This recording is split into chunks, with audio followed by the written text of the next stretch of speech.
So now I'm going to do a sample problem for you guys. I hope you guys have given it a shot. Okay, the question is, what is the equation of a circle with radius 5 and center 2, 3?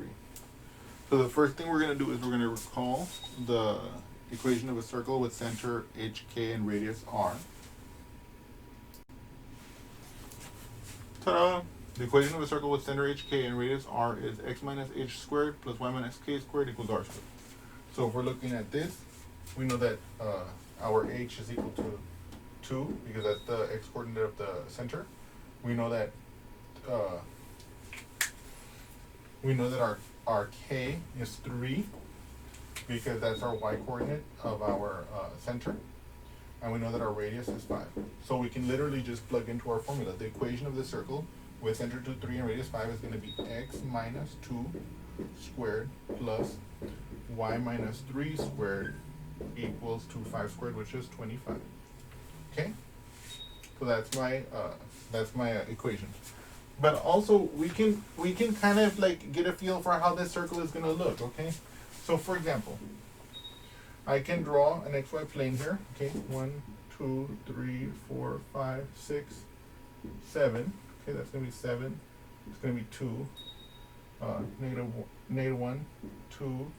Okay, that's a little bit wide there.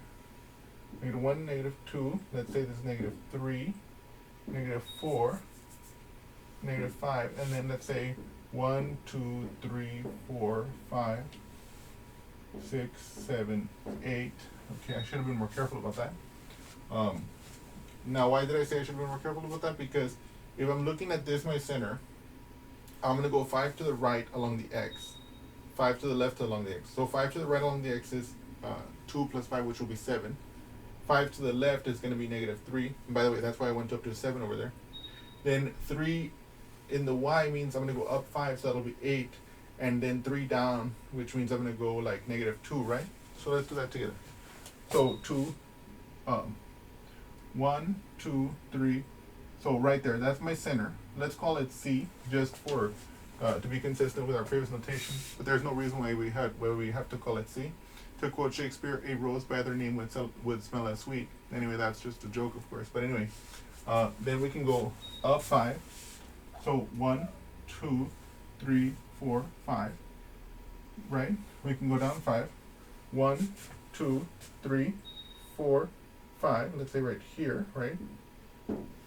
And then we can go to the right 5. Okay, it's going to be right there, more or less. And then to the left 5. So 1, 2, 3, 4, 5, right there. And then we can join these. So here, again, I'm not using a compass here, so of course this is not going to look like a perfect circle.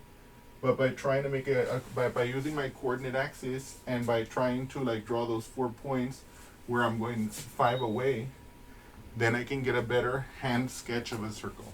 And the hand sketch of a circle, it may be useful for some purpose, for some problem you're doing. Sometimes it's just good to be able to see these things to further reinforce in your brain what's happening. And well, let's continue. I hope you enjoyed this example, and I'll see you soon. Thank you.